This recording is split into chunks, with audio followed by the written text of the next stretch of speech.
Welcome back to my class. तो dear students, यहाँ आज हम सॉल्व करेंगे एक अंग्रेजी का अनसीन पैसेज जो कि आपकी कमिंग एग्ज़ाम में आ सकता है। तो आइए शुरू करें।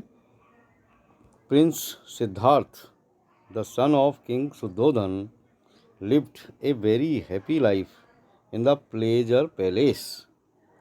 आनंद महल, प्लेजर पैलेस मतलब आनंद महल में, यानी प्रिंस यानी राजकुमार। तो राजकुमार सिद्धार्थ जो कि किंग शुद्धोधन के पुत्र थे, वो बहुत ही वेरी हैप्पी लाइफ बिताते थे प्लेजर पैलेस में, मतलब आनंद महल में, यानी आनंद महल में बड़े आनंद से रहते थे। He was married to a beautiful princess Yashodhara. उनकी शादी हो गई थी एक सुंदर राजकुमारी यशोधरा के साथ। There were music, dance, sing and pleasure all around him. और वहाँ महल में उनके लिए सारी सुविधाएं थी, यानी संगीत, नृत्य और सभी तरह के आनंद देने वाली चीज़ें उनके चारों तरफ थी। He knew nothing of want, pain, disease, old age और डेथ। यानी इन चीज़ों के बारे में राजकुमार कुछ भी नहीं जानते थे, यानी कामना, दुख, बीमारी, वृद्ध अवस्था और मृत्यु, इनके बारे में राजकुमार कुछ भी नहीं जानते थे। One day A Veena was put on the window सिल। एक दिन क्या हुआ कि विंडो सिल पर, यानी चौखट पर, यानी खिड़की की जो चौखट होती है उसे विंडो सिल कहते हैं। तो विंडो सिल के ऊपर एक वीणा रखी हुई थी, या उसके ऊपर रख दी गई थी। तो क्या हुआ, the wind touched the strings and it produced music. और हवा जब चली तो उससे उसकी जो स्ट्रिंग्स थी वीणा की, यानी उसके जो तार थे वो मतलब हवा से जो है हवा उनको छू करके निकली, और उससे क्या हुआ कि एक संगीत पैदा हुआ। The prince heard that the devas were playing on the veena. तो राजकुमार ने सुना, ऐसा उसे लगा कि ऐसा लगता है जैसे वीणा के ऊपर देवता बजा रहे हो, यानी वीणा को देवता बजा रहे हों। He heard them giving a message. उसने सुना कि जैसे वो देवता जो है वो उसको कोई मैसेज देना चाहते थे, जैसे उसे कोई मैसेज दे रहे थे। The voices of the wind, wind की जो वॉइसेस थी, जो आवाज़ थी, टोल्ड द प्रिंस, उसने राजकुमार को बताया that he was born to save mankind, कि उसका जन्म मानवता को बचाने के लिए हुआ है। The world was waiting for him, और दुनिया उसका इंतज़ार कर रही थी। He should leave worldly love, उसे लीव करना चाहिए वर्ल्डली लव को, सांसारिक जो मोह माया है, जो प्यार है, जो प्रेम है, उसे छोड़ना चाहिए। टू सेव ह्यूमैनिटी, मानवता को बचाने के लिए। फ्रॉम मिजरीज ऑफ लाइफ, जीवन के कष्टों से। He felt a great desire to see the vast world outside the pleasure palace. He felt, उसने महसूस किया, एक ग्रेट डिज़ायर, बहुत अत्यधिक इच्छा हुई उसे, टू सी, देखने की, द वास्ट वर्ल्ड, उस विशाल दुनिया को, आउटसाइड द प्लेजर पैलेस, आनंद महल के बाहर जा कर के। When the king came to know of the prince's desire, और जब राजा को राजकुमार की इस इच्छा का पता लगा तो ही ऑर्डर्ड, तो राजा ने ऑर्डर दिया, यानी आदेश दिया, that the whole city should be decorated beautifully, कि पूरे शहर को सुंदरता के साथ सजा दिया जाना चाहिए। The Prince should not see any अगली एंड पेनफुल साइट, और क्योंकि वो चाहता था कि राजकुमार किसी भी भद्दी और दुख से भरी हुई दृश्यों को नहीं देखे, जैसे कि नो ब्लाइंड, सिक, ओल्ड पर्सन और ए लेपर शुड कम आउट। यानी राजा ने ये भी आदेश दिया कि भाई राजकुमार जहाँ होकर के गुजरे उसके सामने कोई अंधा या कोई बीमार या कोई बूढ़ा आदमी या कोई कौड़ी व्यक्ति सामने नहीं आना चाहिए। So the city of Kapilavastu was decorated in a very fine way. तो इसके लिए क्या किया गया कि पूरी राजधानी जो थी कपिल वस्तु, उसको बहुत ही अच्छी तरीके से सजा दिया गया। It looked quite a clean and attractive, सारा शहर बहुत ही स्वच्छ और बहुत ही आकर्षक दिखाई दिया। A capital of some enchanted land, ऐसा लगा जैसे कोई जादुई दुनिया की राजधानी हो, यानी कोई जादुई देश की ये राजधानी है। The people welcomed the Prince joyfully, लोगों ने राजकुमार का बड़े उत्साह के साथ जॉयफुली जो है वेलकम किया, स्वागत किया। The prince also felt happy, राजा भी बहुत खुश हुआ टू सी पीपुल्स जॉय, लोगों का आनंद देख करके। देन द प्रिंस सा एन ओल्ड मैन, तब राजा ने मतलब राजकुमार ने, प्रिंस ने एक वृद्ध व्यक्ति को देखा। He was bearing dirty and torn clothes, उस आदमी ने कपड़े पहन रखे थे बहुत ही गंदे और फटे टूटे। He was very lean and thin, और वह व्यक्ति बहुत ही लीन और थिन था, यानी झुका हुआ, उसकी कमर झुकी हुई थी और वो बहुत पतला था। He looked very tired and weak, वो आदमी बहुत ही थका हुआ और बहुत ही कमज़ोर लग रहा था। ही हैड नो टीथ, उसके दांत नहीं थे। द प्रिंस आस्किट हिज चैरियोटियर चलना, तब राजकुमार ने अपने सारथी चैरियोटियर चलना से पूछा हु दैट मैन वाज, कि ये आदमी कौन था।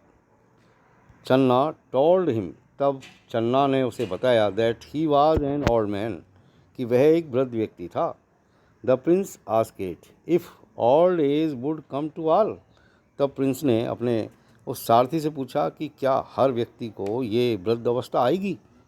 चन्ना टोल्ड हिम, तब चन्ना ने राजकुमार को बताया दैट इट वुड, कि हाँ हर व्यक्ति को ये आएगी। This made the prince very sad, इस बात से राजकुमार बहुत दुखी हो गया। He ordered Channa to return to the palace, तब उसने चन्ना को वापस महल में चलने की आज्ञा दी। He did not take food, उसने भोजन भी नहीं किया। The entire night he was sleepless, सारी रात वो सो नहीं पाया, स्लीपलेस रहा, अनकम्फर्टेड, बहुत ही परेशान रहा। That night the king saw a very fearful dream, उसी रात को राजा ने दैट नाइट द किंग सा ए वेरी फियरफुल ड्रीम, यानी उस रात को राजा ने एक बहुत ही डरावना स्वप्न देखा। ही ड्रीम्ड 7 साइंस ऑफ फियर, सपने में उसने 7 चिन्ह देखे डर के। ही वॉज मच डिस्टर्ब्ड, वह बहुत ज़्यादा डिस्टर्ब हो गया। He lost all peace of mind, यानी उसकी पूरी दिमाग की जो शांति थी वो उसने खो दी। He called dream readers to explain the meaning of the 7 visions, but none of them could explain the meaning. उसने स्वप्न की व्याख्या करने वाले यानी जिनको हम ड्रीम रीडर्स कहते हैं उनको बुलाया और उनसे कहा कि वो एक्सप्लेन करे, समझाए उस अर्थ को, यानी जो 7 विजन्स उसने देखे उनके अर्थ को उसे समझाए, लेकिन उनमें से कोई भी जो ड्रीम रीडर था वो उसकी मीनिंग को समझा नहीं पाया। एट लास्ट, अंत में, an old hermit came to the palace, तब एक वृद्ध साधु महल में आया। He said that the 7 fears were 7 joys, तो उसने कहा कि जो 7 फियर्स आपने देखे वो 7 जॉयज है, यानी वो 7 आनंद है। The prince would shine like the sun, prince चमकेगा सूर्य की तरह, उसने ये भी कहा कि राजकुमार सूर्य की तरह चमकेगा। He would leave the world and give a new message of hope and love for the suffering of humanity, और उस साधु ने ये भी बताया कि वह लीव कर देगा इस दुनिया को, यानी इस दुनिया को छोड़ देगा और एक नया संदेश देगा, किसका, होप एंड लव का, यानी आशा और प्रेम का, for the suffering of humanity, यानी मानवता के जो दुख है उनकी मुक्ति के लिए। The king became very sad, इस खबर को सुनकर के जो राजा था वो बहुत ही दुखी हो गया। For the princess second trip he doubled the number of guards at all the doors of the palace. For the princess second trip, यानी राजकुमार की दूसरी यात्रा के लिए राजा ने गार्ड की संख्या को दुगना कर दिया सभी दरवाज़ों के ऊपर, यानी महल के जितने भी दरवाजे थे सभी दरवाज़ों के ऊपर जो गार्ड्स की संख्या थी उसको डबल कर दिया। ही ट्राइड, उसने कोशिश की, ही ट्राइड हिज बेस्ट, उसने अपनी पूरी कोशिश की to divert the mind of the prince, राजकुमार के दिमाग को डाइवर्ट करने की, यानी अलग दिशा में ले जाने की, अलग दिशा में मोड़ने की। But his efforts were of no use, लेकिन राजा के सारे जो प्रयत्न थे वो किसी भी काम में नहीं आए, सब बेकार हो गए। The prince desired to see the city once more, तब राजकुमार ने एक बार फिर शहर को देखने की इच्छा व्यक्त की। द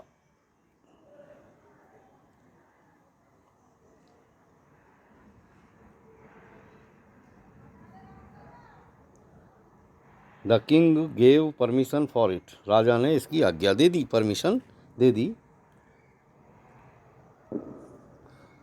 द नेक्स्ट डे, अगले दिन, the prince dressed like a merchant and Channa in the dress of his clerk, अगले दिन राजकुमार ने एक व्यापारी की वेशभूषा, यानी व्यापारी का भेष बना लिया, और चन्ना ने एक क्लर्क की ड्रेस पहन ली, और तब ये दोनों went out to see the city once more, एक बार फिर शहर को देखने के लिए निकल पड़े। द प्रिंस सा all kinds of people and all the common things, Prince ने सभी प्रकार के लोगों को देखा और सभी तरह की कॉमन चीज़ों को भी देखा। द प्रिंस सा, राजा ने यानी राजकुमार ने सा यानी देखा, ए सिक मैन, एक बीमार आदमी को। He was painfully crying for help, वो सहायता के लिए बहुत दुख पूर्ण तरीके से क्राई कर रहा था, मतलब रो रहा था, चिल्ला रहा था। ही आस्केड चन्ना, उसने चन्ना से पूछा कि भाई द मैन वाज क्राइंग, कि ये आदमी क्यों चिल्ला रहा था। द चन्ना टोल्ड हिम, तब चन्ना ने उसे बताया, that he was suffering from A fatal disease, यानी चन्ना ने बताया कि ये जो सिक मैन है, यानी ये जो बीमार आदमी है, वो एक फैटल डिजीज़ इसको हो गई है, उससे सफ़र कर रहा है, यानी एक ऐसी मृत्यु जो मृत्यु लाने वाली है, यानी ऐसी बीमारी जिससे उसकी मृत्यु होना निश्चित है, फैटल डिजीज़ है। फैटल डिजीज़ का मतलब जिससे कि मृत्यु होना बिल्कुल ज़रूरी हो जाता है, वो फैटल। तो फैटल डिजीज़ से ये व्यक्ति ग्रसित है, इस तरह चन्ना ने उसे बताया। The disease would destroy all his powers, और चन्ना ने यह भी बताया कि ये जो बीमारी इस व्यक्ति को है, वो इसके कारण इसकी जो सारी शक्तियां हैं वो डिस्ट्रॉय हो जाएगी, नष्ट हो जाएगी। देन ही वुड डाई, और उसके बाद में इसकी मृत्यु हो जाएगी। चन्ना फर्दर टोल्ड द प्रिंस, आगे चन्ना ने राजकुमार को बताया, दैट ऑल ग्रो ओल्ड, कि सभी लोग जो है बुढ़े होते हैं, फॉल सिक, बीमार पड़ते हैं, एंड डाई, और फिर मर जाते हैं। देन द प्रिंस सा ए dead body being carried towards the river bank, इसके बाद राजकुमार ने एक मृत शरीर को नदी के किनारे ले जाते हुए देखा, नदी के किनारे की तरफ ले जाते हुए देखा। द रिवर बैंक ही सा ए ग्रुप ऑफ पीपल, उसने लोगों का एक समूह भी देखा। देवर क्राइंग, और वो जो उसके पीछे पीछे जो लोगों का समूह चल रहा था, वो ज़ोर ज़ोर से चिल्ला रहे थे, राम राम सत्य है, इस तरह कह रहे थे। The site of the dead man and his cremation move the Prince deeply, यानी उस मृत व्यक्ति का दृश्य और उसका जो दाह संस्कार, जो क्रीमेशन था, उससे राजकुमार बहुत गहराई से हिल गया, यानी बहुत अंदर ही अंदर तक पूरी तरह से मूव हो गया। Channa told him that no man is immortal, तब चन्ना ने बताया राजकुमार को कि इस दुनिया में कोई भी व्यक्ति अमर नहीं है, इमॉर्टल नहीं है। ऑल मस्ट डाई, सभी को मरना पड़ेगा। The Prince was greatly troubled in mind, बहुत बुरी तरह से उसके दिमाग में बहुत ट्रबल्ड हो गया, बहुत परेशान हो गया राजकुमार। ही सेड, उसने कहा, that he would try to remove suffering from the world, तब उसने कहा कि वह कोशिश करेगा इस दुनिया से कष्टों को दूर करने की, यानी इस दुनिया से कष्टों को हटाने की वो कोशिश करेगा। He then asked Channa to return home as he had seen enough, क्योंकि अब वो बहुत कुछ देख चुका था, इसलिए उसने चन्ना से वापस घर चलने के लिए कहा। अब बच्चों, हम यहाँ पर इसके जो क्वेश्चन आंसर्स हैं इस पैसेज के, वो हम यहाँ पर सॉल्व करेंगे। जैसे ये पहला क्वेश्चन देखिए आप, how was the old man looking, यानी जो वृद्ध व्यक्ति था वो कैसा दिखाई दे रहा था, तो ये इसका आंसर है, the old man was bearing dirty and torn clothes, यानी जो बूढ़ा आदमी था वो डर्टी और टॉर्न फटे टूटे कपड़े पहने हुए था। He was very lean and thin, वो बहुत ही लीन और थिन था।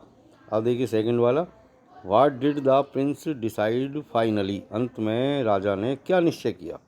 तो इसका आंसर हम इस तरह देंगे, द प्रिंस डिसाइडेड, राजा ने निश्चय किया, that he would try to remove suffering, कि वो कोशिश करेगा रिमूव सफरिंग, कष्टों को हटाने की, फ्रॉम द बॉडी, शरीर से। थर्ड वाला आंसर देखिए आप, क्वेश्चन देखिए, why did the king ordered to decorate the whole city beautifully, राजा ने पूरे शहर को सुंदरता से सजाने का आदेश क्यों दिया। तो ये थर्ड का आंसर देखिए आप, the king ordered to decorate the whole city beautifully, राजा ने पूरे शहर को सुंदरता से सजाने का आदेश इसलिए दिया, because the Prince felt a great desire, क्योंकि राजा जब राजकुमार था उसने बहुत ही अतीव इच्छा जाहिर की, to see the vast world, इस बाहर विशाल दुनिया को देखने की, आउटसाइड द प्लेजर पैलेस, आनंद महल से बाहर।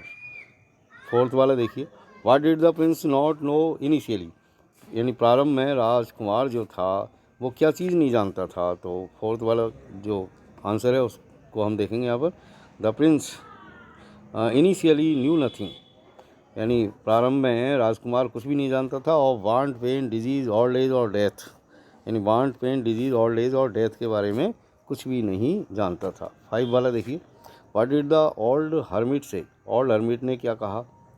तो इसका आंसर देखिए, the old hermit said, old जो हर्मिट था उसने कहा, that the 7 fears were 7 joys, यानी जो 7 फियर्स है वो 7 जॉयज है, and the prince would shine, और राजकुमार चमकेगा लाइक द सन, सूर्य की तरह, एंड लीव द वर्ल्ड, इस दुनिया को त्याग देगा, and give a new message, और एक नया संदेश देगा, और किसका, होप ऑफ लव का, किसके लिए, फॉर द सफरिंग ह्यूमैनिटी, यानी जो मानवता, जो यानी दुखी जो मानवता है, जो कष्टों से भरा हुआ जो संसार है, जो दुनिया है, उनके लिए होप और लव का ये एक मैसेज देगा।